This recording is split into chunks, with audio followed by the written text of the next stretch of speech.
Bonjour à tous, on se retrouve aujourd'hui pour l'ouverture de la Mini-Tin. Et donc c'est une Mini-Tin où on voit je ne sais plus c'est quelle évolution d'Evoli. Alors si vous pouvez m'aider en commentaire, c'est pas Philali mais c'est...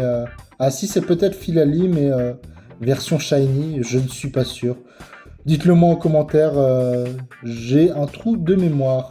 Et donc à l'intérieur de cette Mini-Tin, on peut retrouver donc des autocollants. Et on peut surtout retrouver deux boosters, dont un booster Fire Paradox, qui est coincé, hop, et un booster Flamme Obsidienne. Donc c'est deux collections que je ne collectionne pas trop, mais qui possèdent de très jolis full art, de très jolis AR et de très jolies alternatives. Et on va commencer par le Flamme Obsidienne, à la recherche du Dracofeu alternatif de cette collection. Donc je vous mets les statistiques de la dernière vidéo maintenant. Et on va ouvrir ce booster en espérant avoir de la chance, puisqu'on n'a pas eu d'AR ou de full art depuis un moment. Et on va essayer de contrer cette malédiction.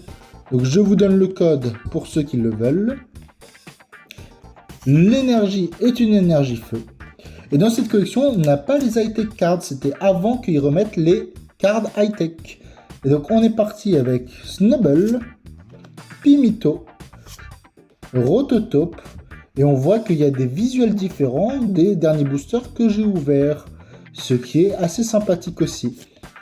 Polarum, Fenard qui est très joli dans ce design je trouve. Derrière on va avoir Tombero, donc ça va être la première reverse, ça ne peut être qu'une reverse, donc ça va être Sepia Top.